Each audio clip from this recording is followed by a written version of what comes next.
ಈ ಸಿನಿಮಾದಲ್ಲಿ ನನ್ನ ಪಾತ್ರ ಒಂದು ಆಂಬುಲೆನ್ಸ್ ಡ್ರೈವರ್ ಪಾತ್ರ ಮತ್ತು ಸುಮಾರಷ್ಟು ವಿಡಿಯೋ ಕಾಲಲ್ಲಿ ಮಾತಾಡ್ತಕ್ಕಂಥದ್ದು ಒಂದು ಸೀನಲ್ಲಿ ಜೋಶಿ ಜೊತೆಗೆ ನನ್ನ ಎಕ್ಸ್ಪೀರಿಯೆನ್ಸು ತುಂಬ ಚೆನ್ನಾಗಿತ್ತು. ಆ ಕ್ಯಾಮ್ರಾನ ಇಟ್ಕೊಂಡು ಆ ಕ್ಯಾಮ್ರಾನೇ ಮೊಬೈಲ್ ಅಂದ್ಕೊಂಡು ನನ್ನ ಫಸ್ಟ್ ಟೈಮ್ ಮಾತಾಡೋದು ಎಕ್ಸ್ಪೀರಿಯೆನ್ಸಲ್ಲಿ ನಾನು ಶೂಟ್ ಮಾಡಿದ್ದು.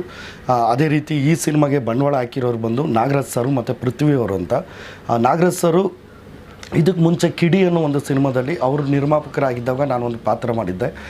ಈ ಸಿನಿಮಾದಲ್ಲಿ ನಾನು ಉಗ್ರಂ ಸಿನಿಮಾದಲ್ಲಿ ತಿಲಕ್ ಸರ್ ಜೊತೆ ಆ್ಯಕ್ಟ್ ಮಾಡಿದ್ದು. ಅದಾದ ನಂತರ ಇವಾಗ ಟೆನೆಂಟಲ್ಲಿ ಅವ್ರ ಜೊತೆ ಅವರೊಂದು ಅದ್ಭುತವಾದ ನಟ ಮತ್ತು ನನಗೆ ಬಹಳಷ್ಟು ಆತ್ಮೀಯರು, ಅವ್ರ ಜೊತೆ ಎಕ್ಸ್ಪೀರಿಯೆನ್ಸ್ ಇರ್ಬೋದು. ಆಮೇಲೆ ಸುಮನ್ ಸಿನಿಮಾದಲ್ಲಿ ಧರ್ಮಕೀರ್ತಿ ರಾಜ್ ಅವ್ರ ಜೊತೆ ಆ್ಯಕ್ಟ್ ಮಾಡಿದ್ದೆ.